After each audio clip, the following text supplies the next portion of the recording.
ito na yun. Ito na yung prayer ko na dati binuon ko na sa libro.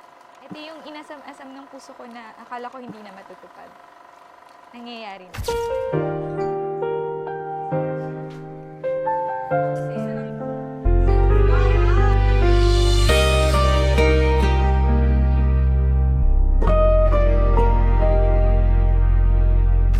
I prayed for someone who will love and care for me on the days I can't do it for myself. You are an answered prayer.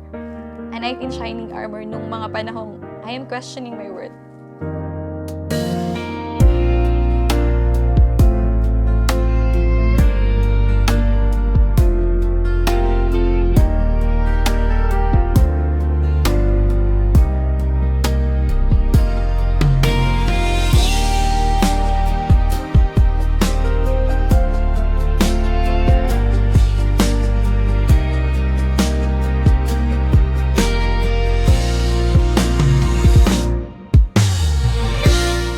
This vow is more of my promise to the Lord than a promise to you.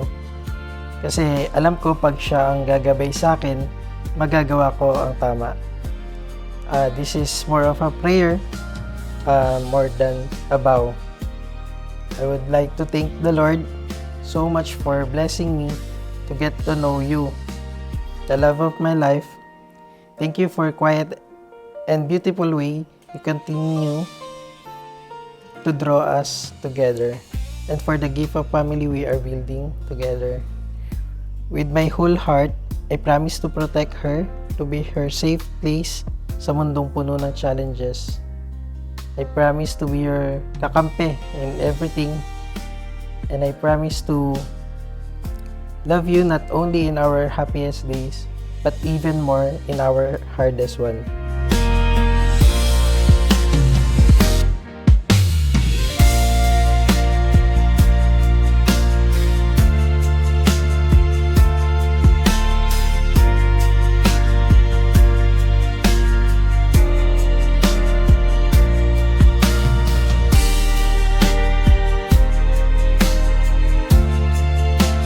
You made me the prettiest girl, giving me everything you think I needed. After office hours mo nun sa Marikina, babiyahe ka para sunduin ako at ihatid papasok sa graveyard shift ko sa Accenture. There are times na pag break time ko ng madaling araw, nandun ka. Kung hindi mo kami sinasabayan kumain sa labas ng friends and colleagues ko, tinadalhan mo ko ng pagkain na para bang ang lapit ng Eastwood sa Malabon. At na para bang napakasisiw lang sa'yo ang mag-commute. But as I see it now, hindi lang sa gusto mo mag-effort yun para sagutin kita. Kasi until now, kahit 5 minutes away lang work ko, sinusundo mo pa din ako even on your busiest days.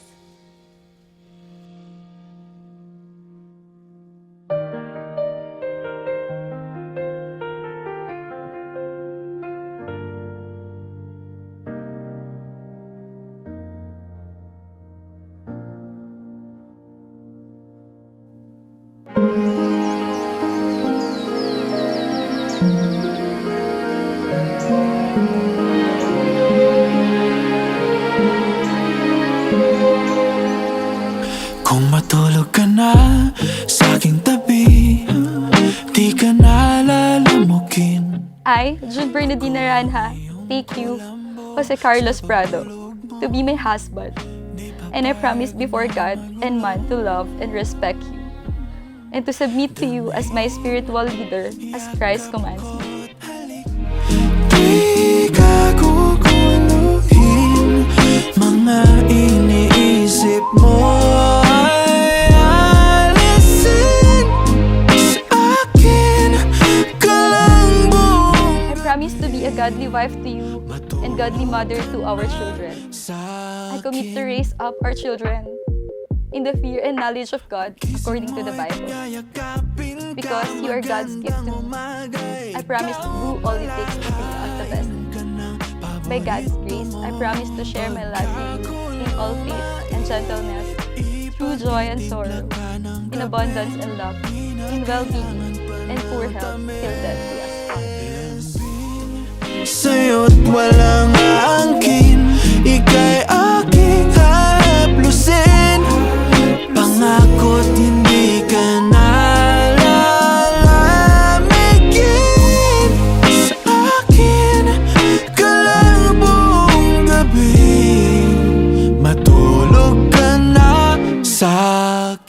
I, Jose Carlos Prado, take you, June Bernardine Arana, to be my wife, and I promise before God and man to love, honor, and respect you.